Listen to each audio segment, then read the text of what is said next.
Assalamualaikum warahmatullahi wabarakatuh. Saya Sol Fitriani dari kelas 12-3. Di sini saya akan membuat video tentang pengertian atau definisi sosiologi dan cirinya sebagai ilmu.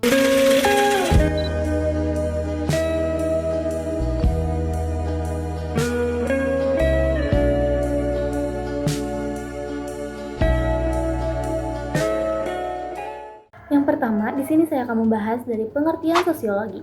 Sosiologi adalah ilmu yang mempelajari masyarakat, hubungan antar individu, dan pola-pola sosial yang muncul dalam kehidupan sehari-hari. Kata sosiologi berasal dari dua kata, yaitu sosius yang berarti teman atau masyarakat, dan logos yang berarti ilmu atau kajian. Dengan demikian, sosiologi secara umum dipahami sebagai ilmu yang mengkaji tentang kehidupan sosial manusia, bagaimana mereka berinteraksi satu sama lain, dan bagaimana berkelompok-kelompok sosial tertentu.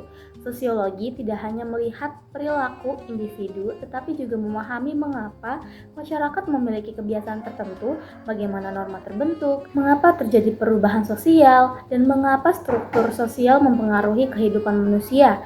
Karena itu, sosiologi membantu kita melihat realisis sosial dengan lebih kritis, objektif, dan mendalam. Dalam kehidupan sehari-hari, sosiologi memberikan pemahaman penting seperti mengapa masyarakat memiliki aturan tertentu, bagaimana konflik bisa muncul dan diselesaikan, bagaimana nilai dan budaya mempengaruhi perilaku, serta bagaimana manusia mempengaruhi dan dipengaruhi oleh lingkungannya.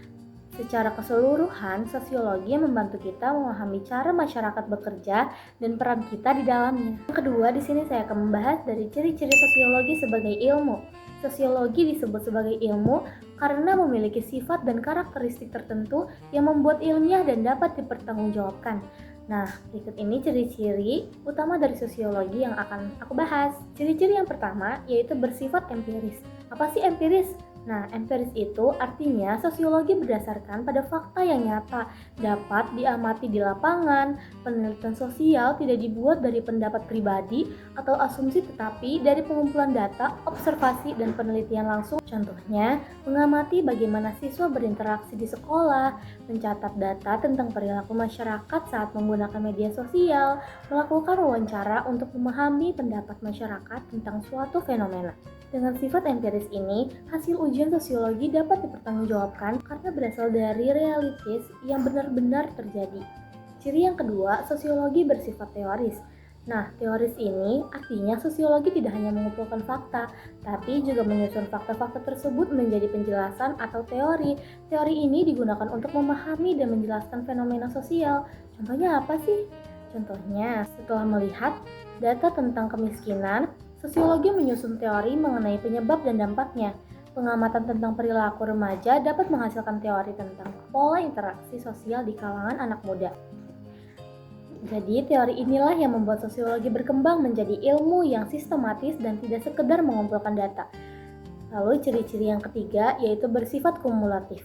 Ciri ketiga adalah kumulatif, yaitu teori-teori dalam sosiologi yang artinya berkembang dengan cara menambah, memperbaiki, atau memperbarui teori sebelumnya. Sosiologi tidak berdiri sendiri atau berhenti pada suatu pandangan, tapi selalu berkembang sesuai pendalaman masyarakat. Contohnya, teori interaksi sosial modern merupakan perkembangan dari teori interaksi terdahulu. Teori tentang keluarga ini berbeda dari teori era dulu karena perkembangan zaman, teknologi, dan pastinya budaya. Sifat kumulatif membuat sosiologi terus relevan, mengikuti perkembangan masyarakat.